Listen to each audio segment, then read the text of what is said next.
Sa video na ito, tatalakayin natin ang ilang mga kakaibang pangyayari sa Biblia na maaaring hindi mo pa alam.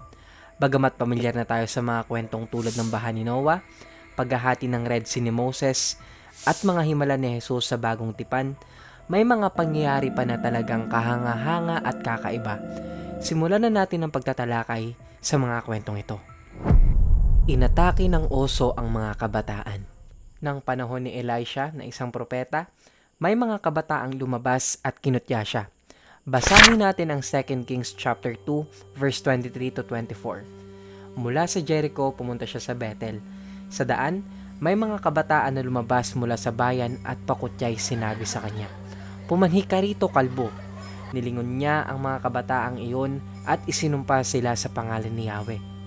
Mula sa kagubatan, lumabas ang 2 oso at nilapa ang 42 sa mga kabataang kumutya sa kanya. Aral, magpakita ng respeto lalo na sa mga nakakatanda at sa mga lingkod ng Diyos. Ang nagsalitang asno. Nang papasok na ang mga Israelita sa Promised Land, isang haring Moab ang nagsugo kay Balaam upang sumpain ang Israel. Habang naglalakbay si Balaam, nakita ng anghel ang kanyang asno. Basahin natin ang Numbers chapter 22 verse 23 to 30. Nakatayo sa daan ang anghel, hawak ang kanyang tabak. Nang makita ng asno ang anghel, lumihis ito sa daan at napunta sa bukirin. Kaya't pinalo ito ni Balaam at pilit na ibinalik sa daan. Nang makita na naman siya ng asno, nahiga na lamang ito. Kaya't nagalit si Balaam at muling pinalo ang asno. Ngunit pinagsalita ni Yahweh ang asno. Itinanong nito kay Balaam, "Ano ba ang kasalanan ko sa iyo? Bakit 3 beses mo na akong pinalo?" Aral, ang Diyos ay maaaring gumamit ng anumang paraan upang ipahayag ang kanyang kalooban. Nahulog ang binata mula sa 3 palapag. Habang nangangaral si Apostol Pablo sa Troas, isang binata ang nahulog mula sa 3 palapag dahil sa pagkatulog. Basahin natin ang Acts chapter 20 verse 9. Nakaupo sa bintana ang isang binatang nagngangalang Eutychus. Dahil sa kabahaan ng pagsasalita ni Pablo, si Eutychus ay inantok at nakatulog ng mahimbing. Nahulog siya mula sa 3 palapag at patay na siya ng buhatin. Nang bumaba si Pablo, niyakap ang binata at sinabi, "Huwag kayong mabahala, buhay siya." Aral, ang kapangyarihan ng Diyos ay kayang magbigay buhay kahit sa mga patay. Ang pagsulat ng kamay sa pader. Nang panahon ni Daniel, isang malaking handaan ang idinaos ni Haring Belshazzar. Habang nagiinuman sila, lumitaw ang isang kamay na nagsulat sa pader. Basahin natin ang Daniel chapter 5 verse 4 to 7. Walang ano-ano'y lumitaw ang isang kamay ng tao at sumulat ito sa pader ng palasyo sa tapat ng lalagyan ng ilaw.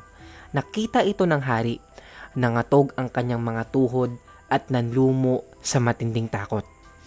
Aral, ang Diyos ay may kapangyarihang magpahayag ng kanyang mensahe sa pamamagitan ng mga kakaibang paraan. Ang Diyos laban kay Baal. Nang panahon ni Prophet Elijah, marami pa ang mga nag-aalangan kung si Yahweh nga ba ang tunay na Diyos. Upang mapatunayan ito, nagkasundong mag-alay ng toro at paapuhin ito sa pamamagitan ng panalangin. Basahin natin ang 1 Kings chapter 18 verse 36 to 38. Nang 3 na ng hapon, tumayo si Elijah sa harap ng altar at nanalangin.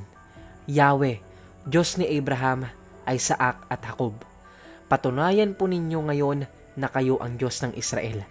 Pakinggan ninyo ako upang malaman ng bayan na ito na kayo lang ang Diyos." Noon din nagpababa ng apoy si Yahweh at tinupok ang handog, kahoy, bato, lupa at tubig sa kanal. Aral, ang tunay na Diyos, si Yahweh, ay may kapangyarihang hindi kayang pantayan ng anumang Diyos-Diyosan. Bilang pagtatapos, nais kong ibahagi ang isang talata mula sa Biblia na maaari ngayon mo lang maririnig. Basahin natin ang Proverbs chapter 21 verse 9. "Masarap pa ang tumira sa bubungan ng bahay kaysa sa loob ng bahay na ang kasama ay asawang madaldal." At isang joke bago tayo magtapos.